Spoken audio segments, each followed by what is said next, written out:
Hello, scrappers, recyclers, and investors who look at the industries around scrapping and recycling. Welcome to Shark Scrapper Live, where we're going to spend an hour talking about precious metals and industrial metals, business aspects of the recycling business, and everything that's related. So it's going to be a real fun hour. We've got some interesting twists today in this live stream. Do a couple of things that are a little bit different, sort of change it up a little bit, keep things interesting. Welcome, Scrapping Irish, HH Recycling, Gaz, Roger at CU Scrapping. Great to have you all here. Or I suppose I should say HH Recycling, right? And I was tempted, I really was, I was tempted to include Mike in today's discussion, but I figured, I'm not quite sure we're there yet. So we're not going to go quite that dangerous. All righty. And speaking of that, hey, Mike, great to have you here, despite the fact that you're a dangerous critter. Hey, it's been a hot week, man, but a good week. I brought in a lot of stuff, a lot of scrap coming in this week, and not as much as Mike. Man, Mike was just truckloading it in this week. So, hey, JR Cad, great to have you here. Oh, okay, all right, gotcha. I'll continue to say H then. All right, well, look, we're going to dive right into our precious metal discussion today, and this is going to be our first twist. So we head right over to AppMex, and remember, I'm not sponsored by AppMex. It's just that I have used them when I buy and sell my silver and gold. So it's a chart that I'm familiar with. We can see that the spot price is $23.91. So we're up a tad here for silver for the 24-hour. The 3-day, we got this nice kind of plateau going on here. So we had been slowly dropping, and then we bounced back up again. So that's nice, but it's all, we're talking about here 2360 versus 2390. So, we're not talking about a lot of range in the last 3 days. Now for the week, it's down because we had started the week up here at the 25-ish range. We're down here in the 23.90, 24 range. So we're down for the week. And for the month, we're up almost $1.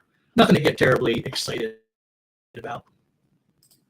For the 3 month, we're down 5%, so down about 30. But again, these are not huge gyrations here. So I'm not really that excited. There's a whole lot going on in silver right now. So we're just, if you're, this is actually a good time to be buying silver. So if you like to stack silver, this is a good time to buy. Let's see. Not sure what's going on with the audio. Hi, red light. So let me know if it improves. Got the same setup that we always have with the audio. We're plugged in good there, and we're plugged in good here. So, yeah. Let me know. Let's see. And I got a note here that says the sound is bad. So, not quite sure what the deal is with that. Huh.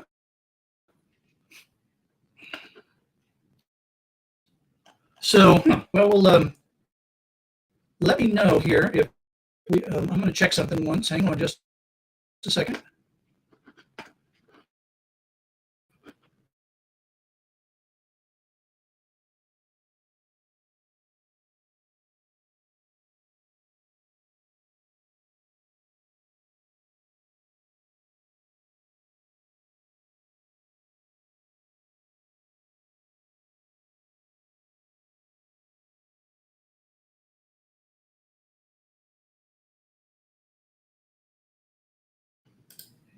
Okay, so I just switched the mic input, so hopefully that's a little bit better.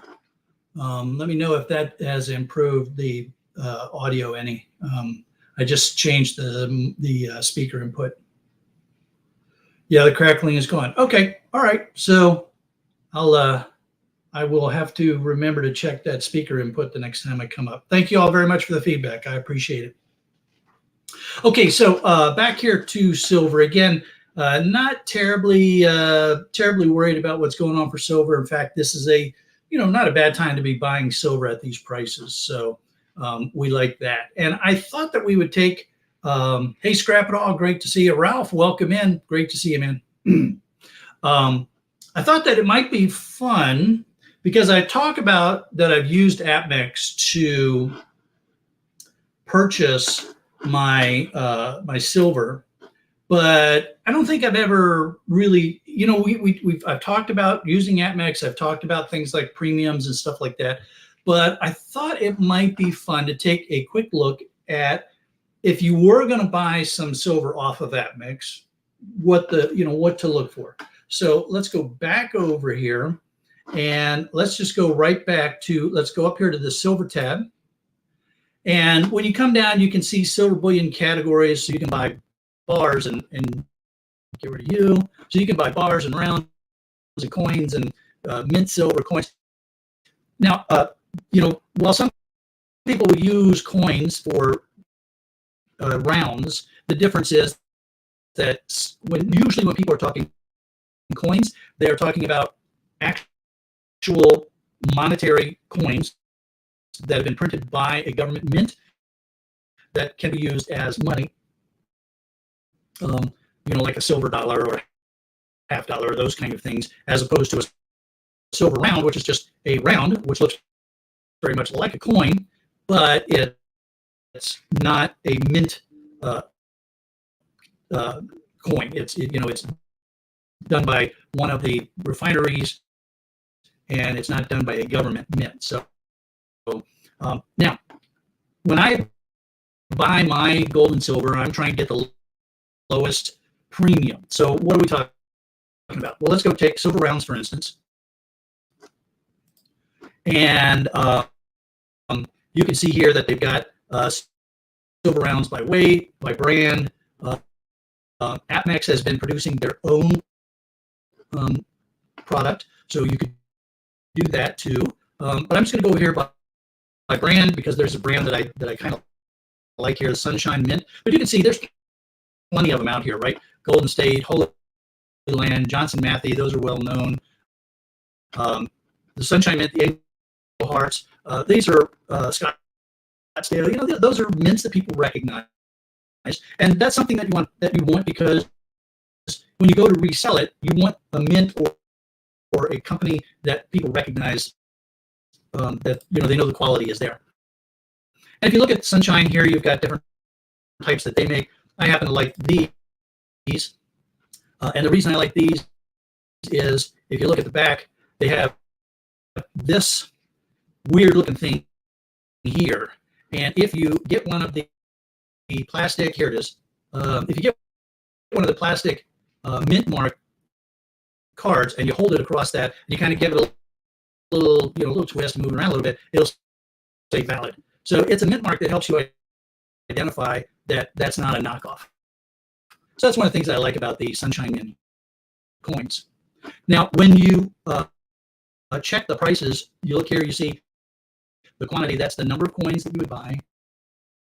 That's what the price would be per ounce if you use a check or a wire transfer. This is if you use cryptocurrency. Here's if you use a credit card or PayPal. So you're going to pay more if you're using one of these other forms of payment.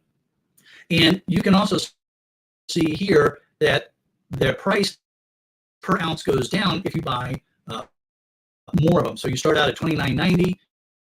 Then if you buy 20 to 99, you're going to pay $29.60. So you're getting a little bit less premium, and if you're buying over 500, the premium is dropping even further. And to figure out what the premium is, you just take the spot price, deduct it from this $28.90, and you'll see what the premium is that you're paying.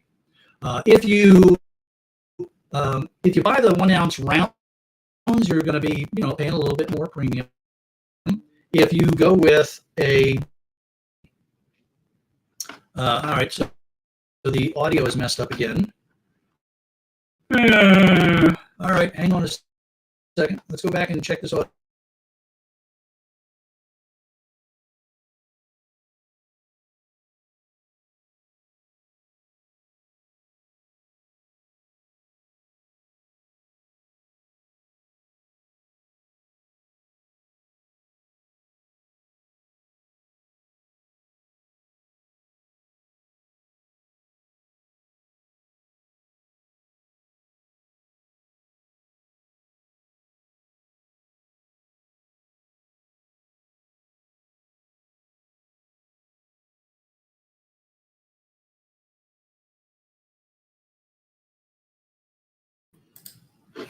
All right. Well, hopefully that will make hopefully that'll help it out a little bit. I don't, it's weird because I'm not sure this is the same setup that I use all the time in the same settings, so not quite sure what could be going on with the audio today. Interesting. Okay, so if we go back to silver, and let's go say for United States Mint, and we look at American Eagles here, and we're just going to do generic Eagles. Here's American Eagles. You can see that for this year's Eagles, they're $33.90. So you're paying more per ounce. And you can look right here, you can see, here, let's click on that. And you see $35.90 going down to $34.40, depending upon the, depending, so you're paying more because these are U.S. Mint coins. So the premium is quite a bit higher there.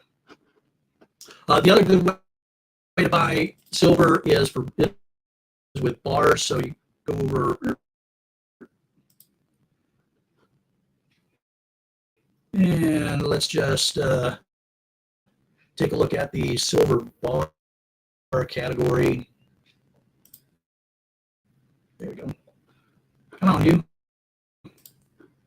Silver bars give you the opportunity to buy in larger weight categories. So, nope, not running anything in the background, Irish.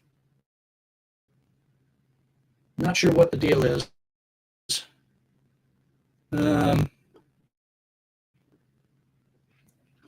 Yeah. HH Recycling says I wore it out. I'm not running anything in the background. Hang on just a second.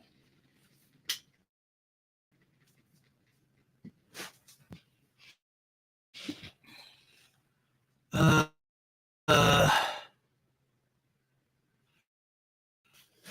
I hope the sound card isn't going. That would be unfortunate. You know what I did have to do this week, though, was I did have to do a series of BIOS boots and or BIOS uploads because I was having a lot of trouble with the SD card reader. So I'm going to have to check into that, I guess.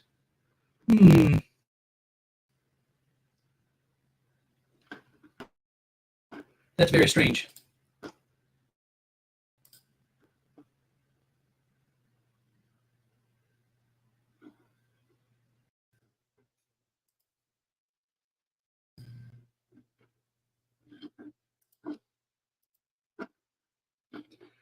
All right, so I just told it to reduce background noise. We'll see if, but that probably isn't going to be what's going on either. So that's terribly frustrating. And it comes and goes, apparently. All right, so the point that I was trying to make with bars is that if you go with the 5 or the 10 ounce bars, you see here, it looks like it's a lot of money because you've got $294, but that's for 10 ounces, so it's $29.84. So your premium is going to be a little bit less. Now the problem you run into is if you buy too big of a bar, will you be able to sell it? A 10-ounce bar is not that bad to sell at a local pawn shop or coin dealer, but if you get anything bigger than 10 ounces, you might have a little trouble selling it. So, if you're into stacking silver, think about how you're going to sell it when it's time to sell it. There are all kinds of ways to sell it. And then, the premium that you're paying, are you going to get that premium back? Now, there's a lot of people that like, say, with the Perth Mint coins, they love buying the Luna series. They think they're pretty. There's artistic value. That's not bullion buying. That's buying for art. The Philharmonics from the Austrian Mint, again, people like the look of them, so they get those. There's the pandas. So, if you're buying just to have the value in the silver, then don't get the fancy coins or rounds. Just go with your basic mint rounds or bars that you can verify from what mint they have been printed. Junk silver is another way, and the gentleman that bought the where is it? It's around here somewhere. So the gentleman that bought the lead for me the other day, remember we traded in silver, and he thought it would be funny to get me into junk. So he added a $50, a junk $50, and then so I could start my junk collection because I don't usually do junk. So, but if you're going to do junk, there's all kinds of junk coins. You can do it 90. You can do bags of it, and here again, the issue would be, do you really know that all those coins are what you have purchased? I'm not into junk, so I just buy the rounds and bars. Guys, I understand, man. I understand if the audio is really being a problem. So no worries, man. I get it. I'm not sure what is going on with the audio today. So that's these are the different ways that you can buy silver. And then if you're going to buy silver from a place like AppMax, this is really easy. You just you would go over here and you would say, I want to buy a bunch of these, and you pick how many. You just you pick how many you're gonna buy, and you would say, I'm gonna buy 20 of them, and you would throw that on the cart. And then if you have an account, you log in, and sometimes there's a discount associated with that. And then you tell them how you're gonna pay for it. I always said, I was really old school. I would just send them a check, and then once they got the check, then they would send me the silver. I never had any trouble at all with these folks. It would be sent through U.S. Post, and it would be insured, and I never had any trouble at all. So a very simple way to transact business. AppMax is just one of many places that do this. So you've got plenty of other places to shop around and compare the premiums. And if you happen to like a certain thing, like I just like the Sunshine Mint thing, so I would go in and I would compare the premiums on the different sites for what it is I wanted to buy that time, because even between the sites, some of them might be having sales, some of them might have lower premiums going on. So it was good to shop around amongst a few different places. All right, so that was that's our silver discussion and how to buy the silver. And I do not understand why we're having so much trouble with with the um, with the audio today. But I tell you what, we're going to try here is I am going to try to kick myself out and come back in, and we'll see if that's going to make a difference. So hang tight. We'll be right back.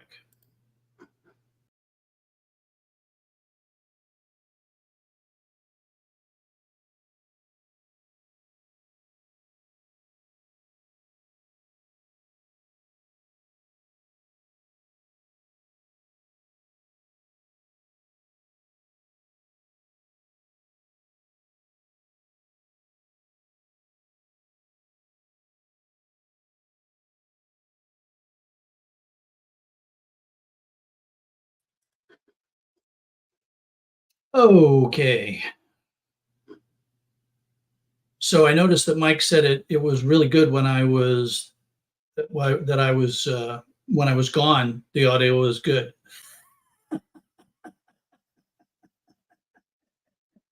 Yeah, yeah, yeah. Um, and we do have one more backup that we can go to if it's still. Oh, so the audio is okay when I'm not showing a page? Um, huh. All right. Well, that's interesting. So Ralph did anybody else notice this too? Ralph was saying that the audio was only bad when I was showing the page from the other screen. Um, yeah. Okay. Interesting. Well, we'll do a quick test on that one here in a minute. So HH Recycling says an old guy around here accepted a 1 pound silver bar from a guy for an excavating job. He couldn't find a bank that would take it. It was just a hand poured. So any idea how he would sell that? Well, yeah, I can. Oh man, that's one of the challenges you run into when you get something like that. He would need to, he could call around to a bunch of coin collectors. Sometimes coin collectors will do that. But yeah, Roger's got it. Roger's got it nailed right here. He's going to need to find an assayer and have them assay it. That way, he'll be able to prove that it is silver and what level of quality of silver it is. And then he should be able to get it sold to a collector or a coin shop. And that, by the time you get paying the assayer, and then also folks are probably not going to pay spot. They're going to pay lower because they're going to have to figure out how they want to deal with it. So that becomes an issue too. The other thing that he might try doing is he might try contacting one of the different mints that are listed on a place like AppMex, like Sunshine Minting, and contact them and see if he can work something out where they would probably, what if they were going to work with him, what they would probably do is he would ship it to them. They would assay it, tell them what it's worth. So there's a little bit of risk there. But if you're using a good company like Sunshine Minting, you're probably not going to have an issue there. So Zaner is saying, or Silver Keys is another place.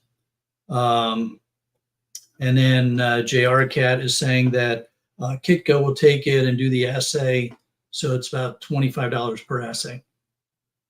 So there you go. That's those are some good options to consider there.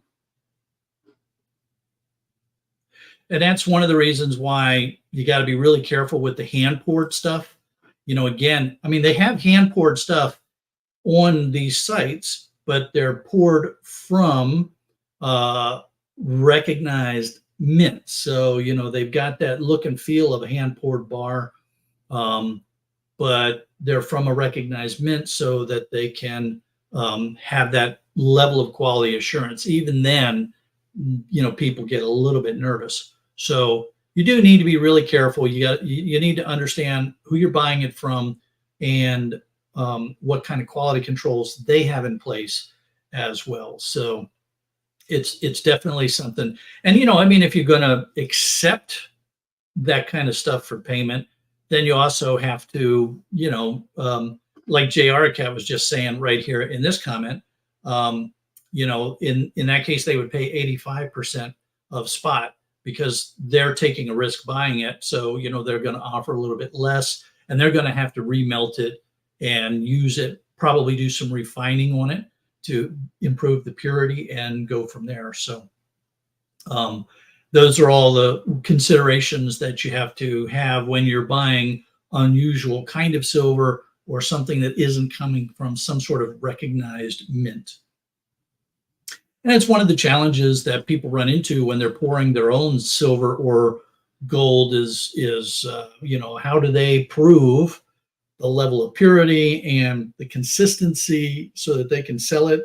And a lot of times they don't care. A lot of times folks will pour it mostly to do things like jewelry and commemorative type things where it's not as big an issue. So that's very different than if you're trying to pour and sell it as a bullion type gold. Ralph says he hasn't casted any silver yet. He wants to give it a try. If somebody wants to send him a few pounds. I don't know, Ralph, something tells me that could be even more expensive than me sending M&Ms to Scrapping Irish. So, you always got to be careful. Always got to be careful. So, all right. So we're going to try an experiment here. We're going to go back over to the screen here in just a minute because our next subject is one that was a viewer requested. Now, next in line, we will be talking our safety aspects. So, hey, Earl, great to see you. In our safety comment, I received a text from somebody who sent me a picture of a snake and said that could I do a little thing about critters as a safety note. So I looked around and, of course, being from Florida, we have our share of nasties here. I think pretty much every place has some level of things, biting, stinging things that you have to be careful of. And as a scrapper, we deal with these kind of things because sometimes we are gathering up scrap that's either been sitting in a field or a backyard or behind a house or down in a basement or out in a barn. And critters like to take up residence in these things. You've seen on some of my videos where I have literally opened up a computer to find a wasp nest or some sort of nasty spider or more hanging out inside of these things. So we do, as scrappers, need to recognize the danger associated with some of the critters that just want to be in and around the stuff that we scrap. Now, interestingly enough, who can tell me what animal kills the most number of human beings in the world? So go ahead and drop your comments down in the section there. What animal kills the most number of human beings in the world? Let's see. It's not bears, but HH is tired of fighting them at the. And what does a bear need with copper anyway? Yeah, I agree. What do they need with copper? No, Zaner, it's not bees. Although bees, can get you. So yeah, there we go. Mosquitoes. Roger, you got it. Ralph, you got it. Yep. It's mosquitoes. So mosquitoes, depending upon what source you go to, they kill anywhere from 750,000 to 830,000 humans a year. And it's because of the diseases that they spread. Malaria being chief among those diseases. We here in Florida, joys of joys, we're seeing more and more cases of malaria cropping up. So No, it's not hippos, scrap at all, but hippos can be very dangerous animals. Those things are nasty. I have never scrapped anywhere where there might be hippopotami. But yeah, if you're scrapping someplace where there might be hippos, watch out for them. And Mike, just because they're taking your Lucky Charms doesn't mean that they're dangerous. Okay. So yeah, mosquitoes are number one. Humans are number two. We kill more of each other than anything but mosquitoes. So right again, the sources vary, but it's between 437,000 and 580,000 humans killed by humans. And then next up is snakes. Snakes kill between 60 and 100,000 humans a year. So snakes represent an interesting issue here in Florida because we have a pretty good population of snakes, and we have a pretty good population of dangerous snakes. So here in Florida, and now let me know if the audio starts to get wonky again when I go over to the wait a minute. And that. So here in Florida, we have our style of rattlesnakes. Rattlesnakes pretty common along in the U.S.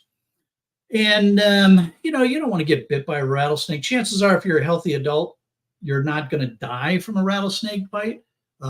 You will need to go get medical treatment, but they are not any fun to get bitten by. So you definitely don't want to get bit. And Earl Fowler is saying that he found a timber rattler and a plasma TV under the power board a few years ago. So yeah, there you go, man. That will get your attention right away, won't it?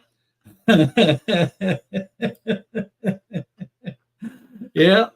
And by the way, this website here, it's how to identify Florida snakes. So I apologize for the advertisements. But the other one that we get down here in Florida is the coral snake. And coral snakes, they're pretty venomous. You don't want to get bit by one of these guys. There's you can see right here, yellow on or red on yellow, kill a fellow. And there's this site has a good graphic right here to help folks understand the difference between the coral snake, where the red and yellow bands are touching each other, and the scarlet king snake, which I have seen a few of them, where the yellow is not touching the red. So it's the black and red. So now I got to be honest with you. If I'm taking something apart, or I pick up a bunch of scrap and I see something that looks like either one of these guys, I'm leaving it alone. I'm not going to sit there and go, oh, wait a minute, is it red on yellow, kill a fellow? What is it? Yeah, I'm not going to do that, okay? If I see something that looks like this, I'm leaving it alone. Well, let it go do its own thing. The other snake that we get around here that you got to watch out for are copperheads. And they look like some of our other kind of snakes here, some of our water snakes and other harmless snakes. So again, I'm not a snake expert. So if I see a snake, I usually just let it go on and go do its thing and make it, if I can, I'll help it go away, because I don't want to kill them. They're very important parts of the ecosystem, so I'm not going to kill them. But yeah, I normally just sort of let them go do their own thing. Now, the other snake that we get here in Florida, the water moccasin, also called a cottonmouth. It's called a cottonmouth because when it tries to warn you off, it'll open up its mouth, and its mouth is, bright white, cottony kind of thing. Hey, Big Country, great to have you here. So you got to watch out for the cottonmouths, and they can look a lot like the water snakes. Actually, it's the other way around. There's a lot of snakes, non-venomous snakes, that try to look like the venomous snakes so that predators will leave them alone. So the water snakes, or a common water snake, tries to look like a water moccasin so that the predatory animals will not bother it, thinking that it's dangerous. So Roger says he found a 7-foot western fox snake in his barn several years ago. Not particularly dangerous, but when you grabbed him to locate him, he yeah, that would not be fun. They are that, yeah. You know what? And I one time I picked up a black snake, a black rat snake or something like that, and yeah, it oozed all this nasty stuff on me too. And man, that took me, I don't know, a day of washing in lemon juice and stuff like that to get the stench off of me. It was nasty. So yeah, if you see a snake, if you try not to kill it, help it along into the grass or the woods or away from you. Snakes are more afraid of you than you are of them. They don't want to bite you. They only bite you in self-defense. So yeah, just get them to move along. And then if you do get bit by a snake, if you have no idea what kind of snake it was, then you do want to get medical treatment. And the worst that happens is the folks at the ER say, yeah, that's not a poisonous snake bite. You're okay. If you do see a snake and, you get bit by the snake, you want to try to be able to tell the emergency folks what kind of snake it was. So if you can, get a picture of it with your phone, remember what it looked like so you can tell them, because that's going to be important for the type of antivenom. Now, here in the United States, especially in Florida, we have the additional problem that there are a lot of idiots that will let loose or accidentally let loose their pets. We've had some folks get, if you're going to keep an exotic snake in Florida, it's supposed to be registered. You pay some pretty heavy registration fees with it, and they have to, you get your cages inspected and stuff like that, because we don't want these non-indigenous, especially really poisonous snakes to get loose here in Florida, because Florida is a great climate for a lot of snakes. As we are experiencing with the anacondas and boa constrictors that people let loose as pets because they bred and they couldn't take care of 12 of them, and now they're all over the place. Recently, not too far from the shark cage community there, they captured something like 22 ball pythons, within the space of a week. And when they did the genetic analysis on them, they were all brothers and sisters. And so, what they assessed was that somebody was breeding the snakes, couldn't take care of all of them, and just let them go. So yeah, that's a really smart thing to do. Now, what we are most likely going to run into when we are out doing our scrapping business is spiders. So, we run in, they're everywhere, right? You see spiders all the time. And the good news is that although spiders tend to be venomous, there aren't that many of them that have a venom that is dangerous to humans. So you do want to be careful, though, because there are some spiders that have some pretty nasty venom. The brown recluse, common spider here in the U.S. that we watch out for. You can see what it can do here in this image. I don't know if that image will get bigger, but the venom can be necrotizing, so it will kill the skin. And yeah, it's nasty. The brown recluse, relatively easy to identify. Let's see if we can get a nice big picture of it to come up, by this guitar shape. So when you are, if you are scrapping and you see some, this looks like a lot of spiders, right? A lot of spiders look like this. But if you see this guitar or banjo type shape, on the spider, then you want to stay away from it, because that could be a brown recluse, and that's not going to be any fun if it bites you. You're going to need medical attention to get that taken care of. Now, another snake that gets a really bad rep, but is really not that dangerous when it comes right down to it, is the black widow. We see a lot of, people always talk about the black widows and how dangerous they are. And if you're a male black widow, then yeah, female black widow spider is really dangerous. But chances are here in the US, if you get bit, if you're a basic adult, you get bit by a black widow spider, it's not going to feel good, but it's probably not going to kill you. Children and old folks, go ahead, Mike, drop your comment. Need to be a little more careful. The venom can be a little nastier for children and older folks from a black widow spider.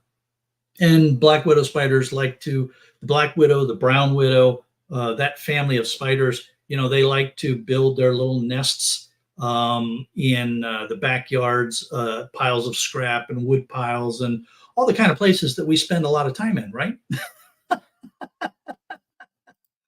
So, Earl, I think I saw one like that in Mike's backyard too. We should only be so lucky, right?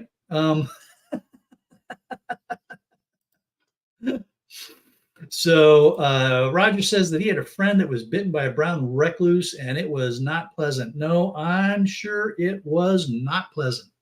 Boy, I would not want to get bit by one of these things at all. Now, of course, I'm talking mostly here in the United States. For those of you that are elsewhere in the world, you need to understand who and what the nasties are where you live. We don't have anybody from Australia or New Zealand up here. I haven't seen Erewhon come up yet, but pretty much everything in Australia will try to kill you, and the spiders are notoriously bad down there for trying to kill you. So yeah, if you're, Australia even has poisonous mammals. Come on. So you definitely want to pay attention to what the nasties are around where you live. Now, we don't have a problem with these things here in Florida, but if you are out in the Southwest United States, Mexico area, you also need to watch out for scorpions. Scorpions can administer a really nasty sting. Now, they're probably not going to kill a healthy adult. And other than the fact that it's going to hurt like the dickens, you're probably not in life-threatening danger. Young people, elderly, different story. You need to worry about that. Plus, some people are allergic, which is the same problem that they have with bees. Bees only kill about 60 people a year. So bees really aren't that dangerous. But if you're allergic to a bee, then getting stung by one can be really harsh. So I had a buddy in grade school. We didn't know that he was allergic to bees, and he got stung by a bee, and he just started screaming and crying, and then he starts puffing up, and so we all just ran to the first house we could find, and fortunately they were able to call for an ambulance, and he survived. But man, that was really scary, because I was a bit of a youngster back then, and we had no idea what was going on. So hey, CC Scraps, great to have you here, man.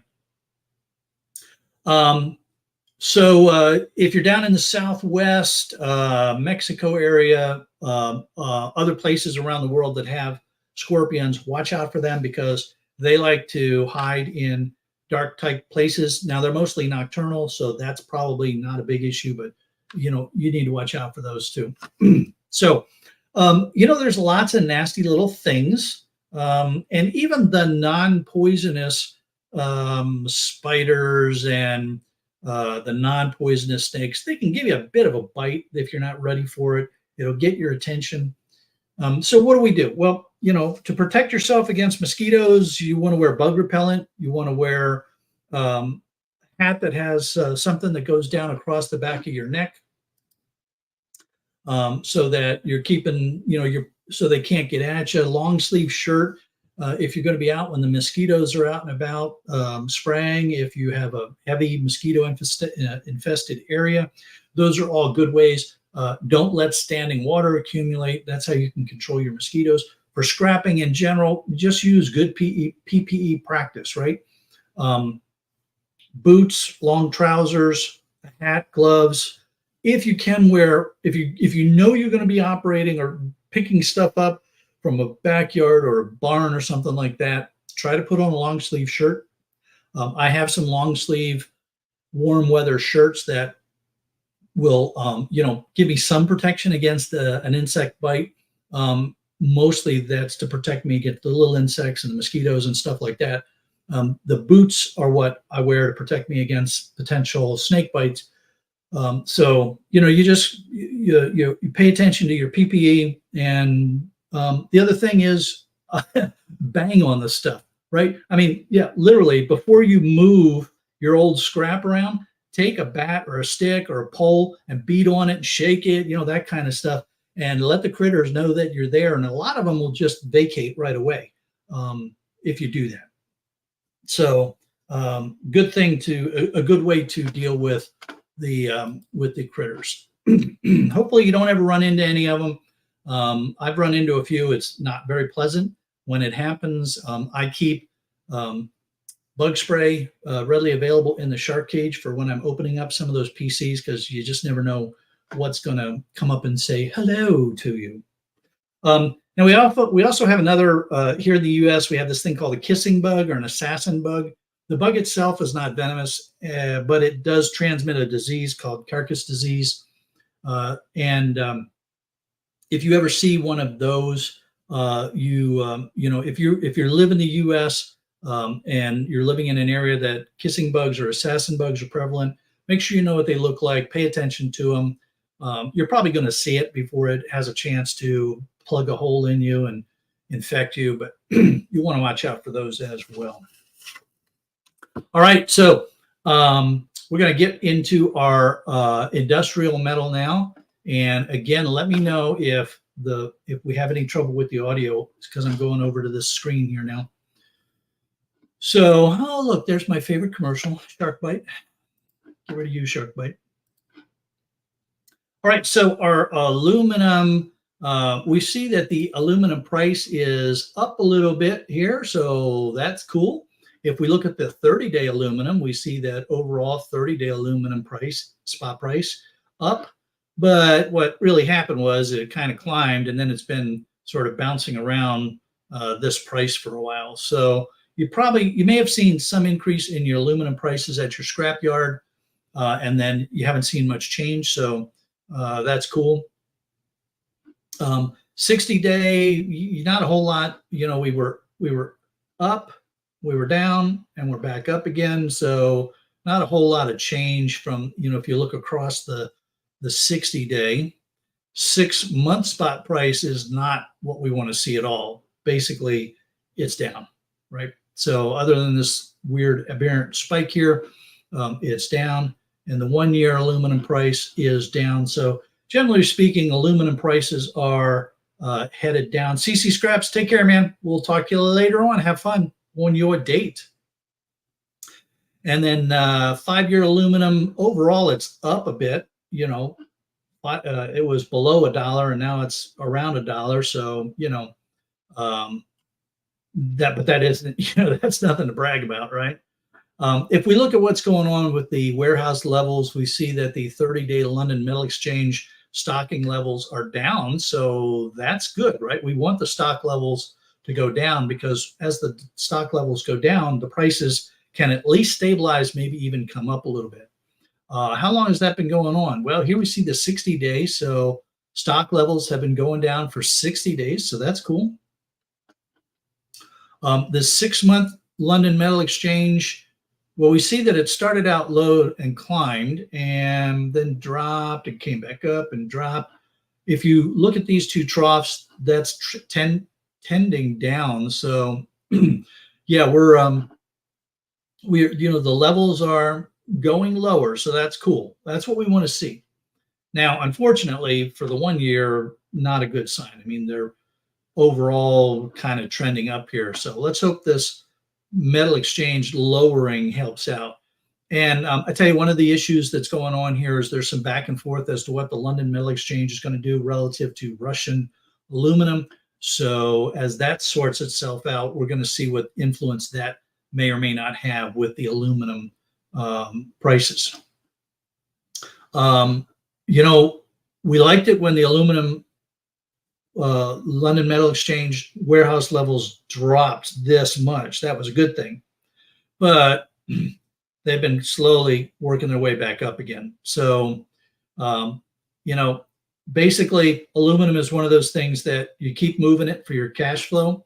I take in some sort of aluminum every week, and it just sort of, you know, we tend to pick up a lot of aluminum. So keep my recommendation is you keep moving your aluminum for your cash flow.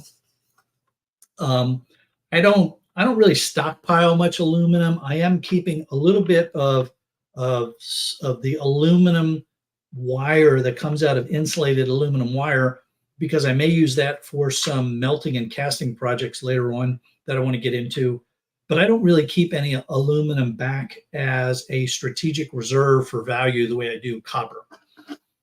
So I don't know, are any of you hanging on to your aluminum, or do you just keep moving it?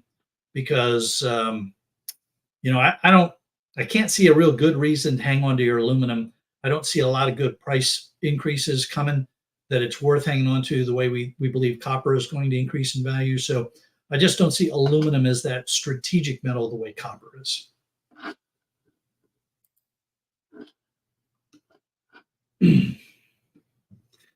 All right. Our last subject here for the day is our business note, because I knew I was going to take a lot of time talking about the snakes and the spiders and those kind of things. So we're not going to touch on the stock market today at all. So our last subject for today's discussion is inventory. Now, this is important as a business because you want to know what value you have on hand. Now, depending upon the size of your business and what your city, county, state laws are, you may actually have to conduct routine inventory and report that value. You know, a lot of businesses, they have to do at least an annual inventory because that is considered they own that. They have to pay taxes on that. So that's why you'll see a lot of businesses will have end of year sales where they're trying to get rid of their inventory so they don't have to pay taxes on it. Even to the point where they will, you know, do a, you know, even in some cases, lose some money on inventory rather than have to pay taxes on that inventory. So let me take a quick sip from my favorite soda company.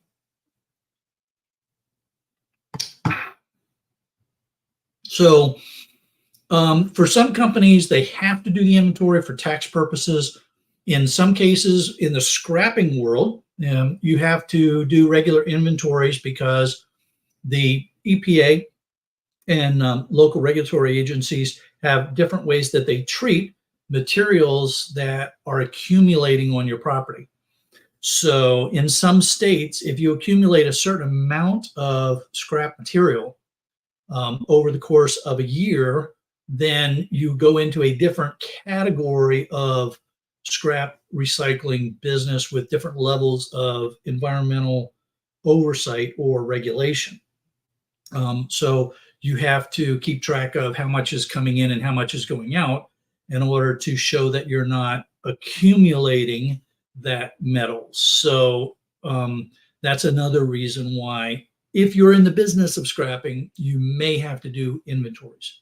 Now, if you're a small business like I am, like most of you are, you know, whether you do an inventory or not is not so much for any kind of regulatory issue. It's just so that you know how much value you have stashed away.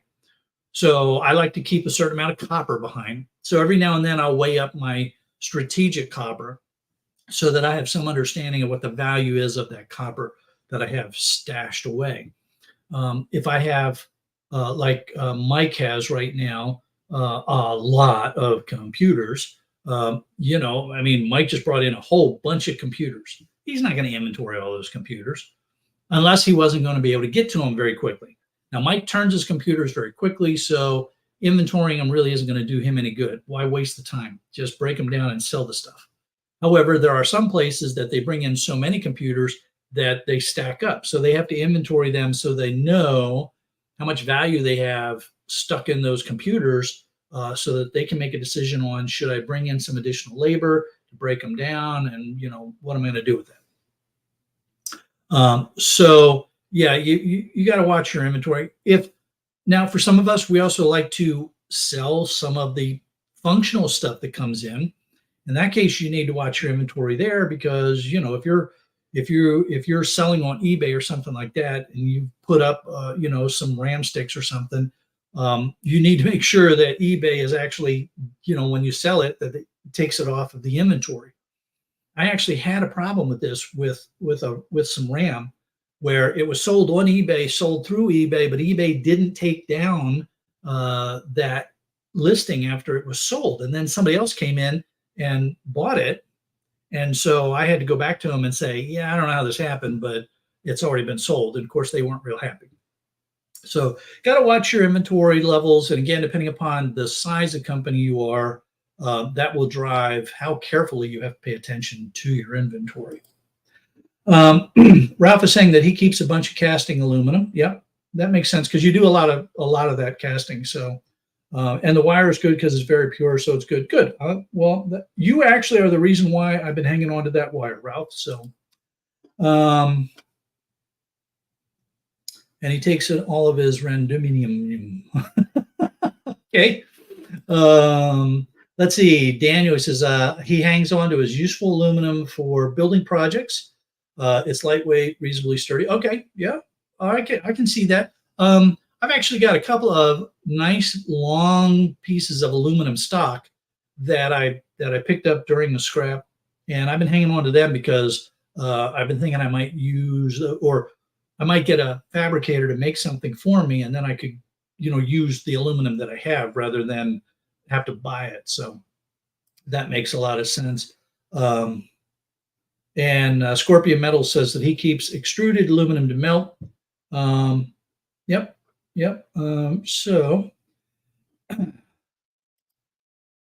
And Mike keeps track of the cash from the PCs. Yeah. Again, you know, Mike's turning those things pretty quickly, so he's probably not going to do a whole lot of inventory because he's just breaking it down. Daniel says insurance company changed the rate on my building because of the amount of inventory. Oh, you know, that's a very important part, Daniel. I meant to talk about that. I'm glad you brought that one up. Yeah, your insurance company could change the rate. Plus, there's also, you can get insurance on your inventory. So, you know, that for you may need to do insurance for your inventory as well. So very good point, Daniel. Good comment there. Roger says he usually gets rid of it as soon as he gets a barrel full, but he's keeping 3/8 plate aluminum from the battle bot. Yeah, that was pretty nice. I had kept some diamond plate for a while because I couldn't. But then after I moved it around for the 100th time, I said, "Oh, the heck with this," and I got rid of it. So. JR Cat says he keeps his copper in a 50-pound bucket, so it's easy to keep track of. Yep, there you go. Great way to do it. Great way to do it. Hey, Simple Man, great to have you here, man. Great to see you. All right, so yeah, inventory management, you got to watch out for that. You know, different reasons for doing your inventory are out there. Definitely watch out for that insurance though, because that could sneak up and bite you if you're not careful with that. That'd be a bad lesson to learn the hard way. So, well, folks, I appreciate those of you that stuck through the early audio problems. It looks like it worked when I took everything down and came back up again. So we will see what happens when we go over to Scrapping Irish's live stream here in just a minute. Remember, if you have autoplay enabled, when I end this stream, it will take you automatically over to Scrapping Irish's live stream. If you do not have autoplay enabled, then please go over to YouTube, look for Scrapping Irish, and come join us on his live stream. It's always a lot of fun to chit chat. You never know who's going to come up on the panel, and we'll see what happens over there. Yeah, you know, JR Cat makes a good point here. One of the reasons why I use StreamYard is because you notice that when I was going through all that, I mean, I had literally had to take myself out of the stream and then come back in, and StreamYard just kept the stream going the whole time that I was gone while I tried to figure out what was going on with the audio. So if you're planning on doing any live streams, StreamYard's a great way to do it. It's very simple. All right, everybody, I will see you over in Scrapping Irish's live stream. Have a good one. Again, I appreciate everybody that stuck with me through the early audio problems in today's stream. We'll see you over in Ireland.